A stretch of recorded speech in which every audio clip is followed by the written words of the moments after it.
Place maintenant à l'actualité politique avec notre invitée du journal, la ministre de la Fonction publique et présidente de Cap sur l'Avenir, Annick Girardin. Bonsoir. Bonsoir.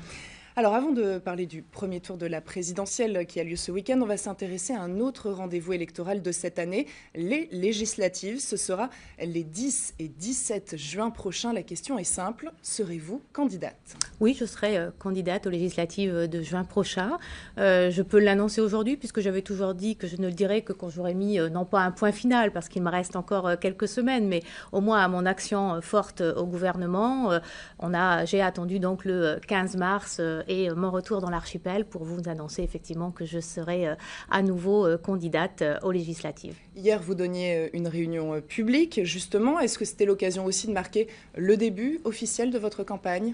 Tout à fait. Il y avait donc deux points à l'ordre du jour hier dans la réunion du mouvement Cap sur l'Avenir. D'abord, les présidentielles, puisque les Saint-Pierre et Miquelonais sont appelés au vote ce samedi, donc c'est dans quelques jours. Et puis, les législatives, annoncer effectivement, discuter avec eux de ma candidature, mais aussi de la stratégie de campagne, puisque la campagne va commencer immédiatement, bien sûr, en termes de projet après les présidentielles. Mais comme le temps est réduit, le choix a été fait de porter le bilan ou de présenter d'abord le bilan. Je le ferai la semaine prochaine à travers effectivement un document qui sera remis au Saint-Pierre et Miquelonais, mais autour aussi de discussions autour de ce bilan, parce que vous savez très bien que dans un petit document, on peut mettre un certain nombre de choses, mais je crois qu'il doit être accompagné d'un moment assez atypique, puisque ce mandat, il a été totalement atypique. Il a été commencé, moi j'ai fait deux années comme député, ensuite mon suppléant Stéphane Clairaut en a fait 3. Rappelons-nous qu'on avait eu une élection entre les deux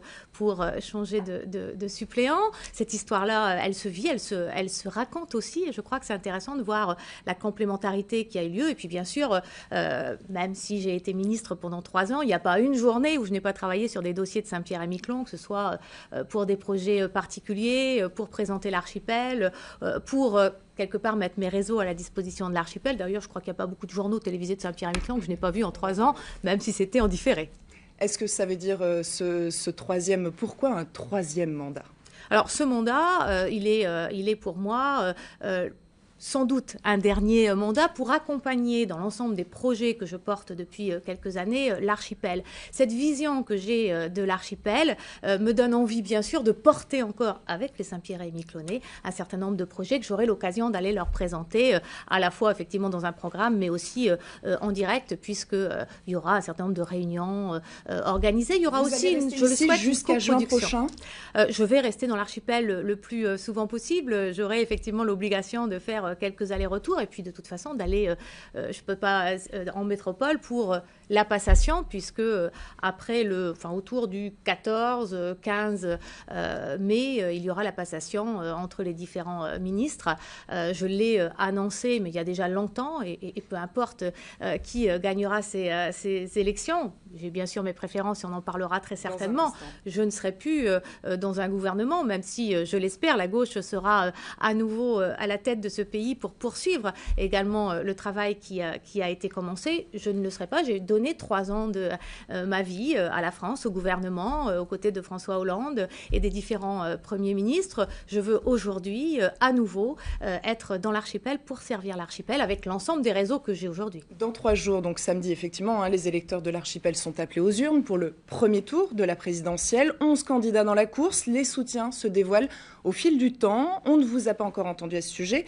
2 figures du PRG se sont exprimées. Jean-Michel Baillet, ce matin, qui est au gouvernement, a annoncé, lui, son soutien à Emmanuel Macron. Sylvia Pinel, elle, a choisi Benoît Hamon. À qui va votre préférence ? Alors, d'abord, vous dire que c'est un des sujets d'hier soir de débat à Cap sur l'Avenir. Et je suis la présidente de Cap sur l'Avenir. Donc d'abord, je discute avec, bien sûr, mon parti politique national, mais surtout avec le mouvement local qui s'appelle donc Cap sur l'Avenir. Au sein de Cap sur l'Avenir, et ça a toujours été sa richesse, il y a à peu près 2 jambes. Et ces 2 jambes-là reposent sur des choix différents pour les présidentielles. Donc le mouvement Cap sur l'Avenir, comme en 2002, comme d'ailleurs en 2012, n'annoncera pas de soutien particulier ou d'annonce particulière, 2007 et 2012, pardon, d'annonce particulière, donne pas de mot d'ordre, tout simplement parce qu'il est partagé. Il est partagé entre la candidature Mélenchon et la candidature Macron.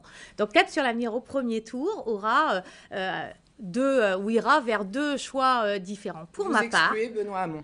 Tout à fait. Pour ma part, je voterai Emmanuel Macron pour plusieurs raisons. Emmanuel Macron, parce que je crois, moi, que je fais partie de ceux qui ne veulent absolument pas revivre 2002. Je le citais tout à l'heure, 2002. Je ne veux pas avoir au deuxième tour, moi, à choisir entre un candidat de droite et un candidat d'extrême droite. Et aujourd'hui, celui qui est à même d'être présent au deuxième tour, ou plus à même d'être présent au deuxième tour, c'est Emmanuel Macron. Et donc, j'aurai ce soutien à Emmanuel Macron pour cette raison. Pour d'autres raisons aussi, nous avions quelques différences sur certains sujets, notamment sur la question de la fonction publique. Et on a pu échanger.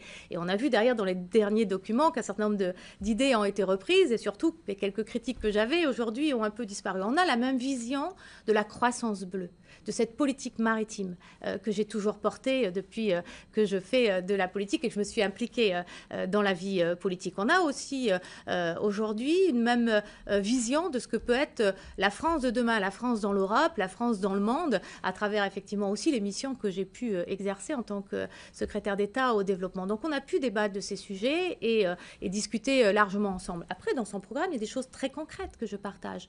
La suppression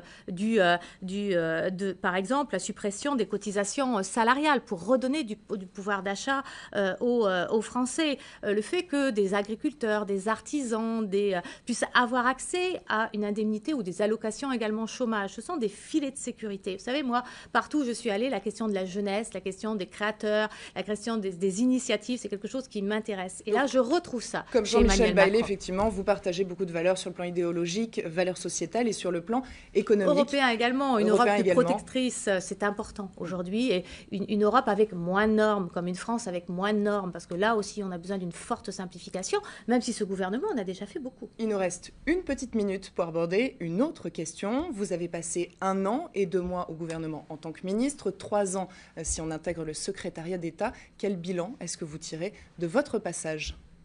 Alors, un bilan, je crois avoir été un ministre un peu atypique qui a pu faire beaucoup de terrain et montrer que l'expérience de terrain était aussi très importante pour éclairer les choix politiques. J'ai vécu des moments qui ont été des moments très forts grâce aux Saint-Pierre-et-Miquelonais. N'oublions pas que c'est les Saint-Pierre-et-Miquelonais qui m'ont permis effectivement d'être secrétaire d'État et ensuite ministre. Et j'ai eu un grand honneur à parler de Saint-Pierre-et-Miquelon, être la voix de Saint-Pierre-et-Miquelon au plus haut niveau de l'État et apporter des gros dossiers comme la COP21, penser à la France de 2020, à la France de 2030 et donc à chaque fois ramener à mon territoire, à Saint-Pierre-et-Miquelon, comment demain Saint-Pierre-et-Miquelon peut vivre, comment Saint-Pierre-et-Miquelon se développe, Saint-Pierre-et-Miquelon en 2025, en 2030, quels sont les projets qu'il faut porter. Moi, je fais toujours le lien entre mes fonctions de ministre que j'ai eu l'honneur d'accomplir pendant 3 années et mon territoire qui est de toute façon ma richesse. J'ai effectivement dû parcourir le monde puisque notamment en tant que secrétaire d'État, j'ai été amenée à beaucoup voyager, mais mon cœur a toujours été ici, mes pensées ont toujours été ici. Vous parlez du territoire. Et je fais à tout le temps. Un des dossiers que vous avez sur lequel vous avez travaillé avec Erika Barreit, c'est aussi le retour des jeunes dans l'archipel. Est-ce que vous avez un regret sur le fait que les concours de la fonction publique n'ont pas pu être délocalisés et localisés localement ? Alors, les concours de la fonction publique sont très nombreux à se dérouler dans les Outre-mer. Il y a des directions, il y a des ministères qui ne jouent pas le jeu. Mais François Hollande, comme d'ailleurs Emmanuel Valls, l'avait souhaité. Et donc, on a travaillé sur 2 objectifs. Un, pouvoir permettre effectivement la totalité de l'organisation des concours dans les Outre-mer. Il reste un ministère qui ne le fait pas, voire même une seule direction, donc on n'est pas loin. Et le gros travail a été de permettre aux fonctionnaires originaires de l'outre-mer de revenir chez eux. Et le CIMM, donc ceux qui peuvent démontrer aujourd'hui qu'ils ont des intérêts moraux et matériels dans les outre-mer, pourront aujourd'hui revenir beaucoup plus facilement chez eux.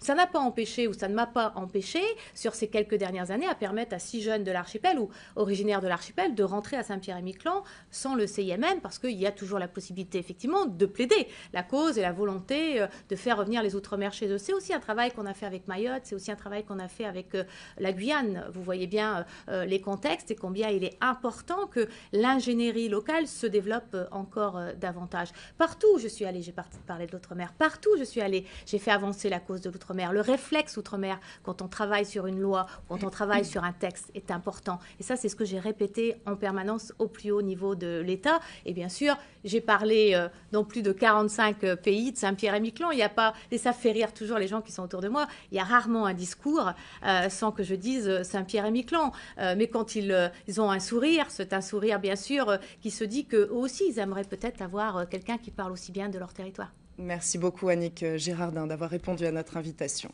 Merci.